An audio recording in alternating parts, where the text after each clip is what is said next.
नमस्कार, मैं हूं आपके साथ सिमरन वेदी। आप देख रहे हैं सर्कल न्यूज भारत। आइए एक नजर कुछ खास खबर की ओर।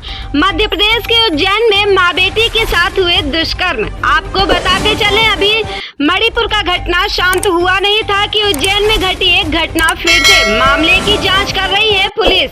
जी हां, पुलिस ने 12 वर्षीय पीड़ित को ढूंढ लिया है, लेकिन उसकी मां अभी भी लापता है।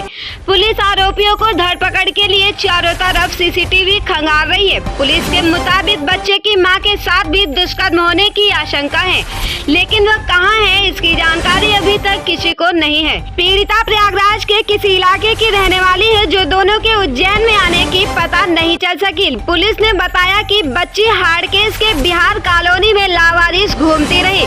वहां से पैदल ही वह बड़नगर रोड पहुंची थी। 12 वर्षीय मासूम बड़नगर की रोड पर मुरलीपुरा से आगे धानी आश्रम के समीप मिली थी।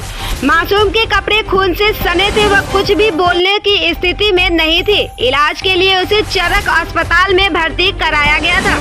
जांच में पता चला है कि उसके साथ दुष्कर्म हुआ है। देर रात हालत खराब होने से उसे इंदौर रेफर किया गया। पीड़ित के हालत में अब सुधार है। नाबालिग के साथ दुष्कर्म का मामला सामने आने के बाद पुलिस तफ्तीश में जुट गई है। पुलिस की कई टीम में शहर के अलग अलग क्षेत्र में लगे हुए हैं। सीसीटीवी कैमरे की फुटेज खंगाल रही है और करीब 400 से ज्यादा कैमरे की फुटेज खंगाली जा चुकी है। प्रयागराज से संवाददाता सिमरन वेदी की खास रिपोर्ट। आप देख रहे हैं वीडियो में कि ऊपरी वस्त्र धारण कर रखा है। उसी प्रकार एक ऊपरी वस्त्र धारण कर रखा था। मैंने तुरंत अपना वस्त्र निकालकर उस बालिका को दिया, जिससे उसने अपना शरीर ढका। फिर मैंने अपना वाहन रोक करके वहीं स्पॉट पर खड़े होकर के तुरंत ही उस बालिका से पूछा कि तुम्हारी दुर्दशा किसने की। उसकी आंखें पूरी स्वेलिंग से भरी हुई थी, पाँव में पूरी ब्लीडिंग हो रही थी, आंखें उसकी बिल्कुल भरा रही थी, बार बार वह अपने शरीर से लड़खड़ा रही थी। मेरी आंखों से देखा नहीं गया। मैंने उससे पूछा कि बहन, आपकी ये हालत किसने करी है और कौन है, तुम्हारे माता पिता कहाँ है, तुम यहाँ किसके साथ आई हो, कब से इस क्षेत्र में हो। लेकिन वह बालिका अपनी ही भाषा में कुछ बोल रही थी, जिसे मैं समझ नहीं पा रहा था। बार बार वह कुछ बोलने का प्रयास कर रही थी, लेकिन मैं समझ नहीं पा रहा था। 2-3 बार मैंने पेन कापी भी उसके हाथ में दिया कि यदि मैं समझ नहीं पा रहा हूँ या तुम बोल नहीं पा रही हो तो इसमें लिख करके कुछ बताओ। यदि अपने माता पिता का मोबाइल नंबर जानती हो तो मेरे मोबाइल का मैंने कीपैड निकाल करके दिया कि इस पर लगा करके बात करो, या आप पेन डायरी में लिख करके मुझे बताओ। लेकिन वह बालिका उस विषय में मेरी कोई मदद नहीं कर पाई। मैंने उससे पूछा कि बेटा भूख लग रही है। उसने कहा हाँ, मुझे भूख लग रही है। ऐसे हाँ का उसने संबोधन किया। मैंने तुरंत अपने आश्रम में जो स्वल्पहार में दलिया नमकीन बना था वो बुला करके उस बालिका को दिया खाने के लिए।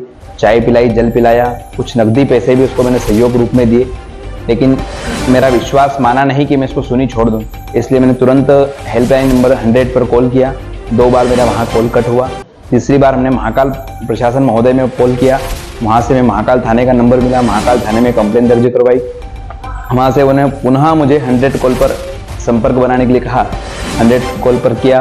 वहाँ से पुलिस की गाड़ी करीब 20 मिनट की में मेरे पास पहुँची। उस बालिका को मैंने पुलिस प्रशासन के हवाले सुपुर्द किया ताकि आज वह बालिका सुरक्षित है। जी, देखिए उसकी स्थिति देख करके क्या लगा था, जो है कि सभी को पता है कि वह बालिका पूर्णतः अत्याचारों के, दुष्टों के अत्याचारों में वह पूर्णतः से घिरी हुई थी। लगता है कि भगवान की कृपा से उसका शरीर बचा है। कहीं ना कहीं उसका कोई पुण्य आड़े आया, क्योंकि दुष्टों ने तो लगता है कि उसको मारने की भी साजिश रची होगी। जिस प्रकार से उसका चेहरा देखा जा रहा था कि बालिका कहीं से बहुत दूर से भाग करके हमारे पास पहुंची है, तो उस विषय को हम लोग बता नहीं सकते अपनी आंखों, अपने मुंह से कि उस बालिका के साथ में उन लोगों ने क्या अत्याचार किया था।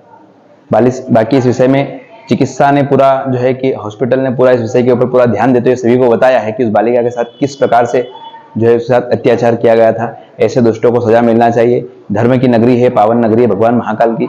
यहाँ और पूरे देश में इस धराधाम पर यह भगवान कृष्ण की नगरी है। यहाँ किसी प्रकार का भी जो है कि ऐसा गलत कार्य करने वालों के लिए हमेशा मृत्युदंड ही तय होना चाहिए, क्योंकि आज पुलिस प्रशासन का भय लगता है लोगों में नहीं है। उसी के कारण तो आए दिन हम ऐसे केसेस देख रहे हैं।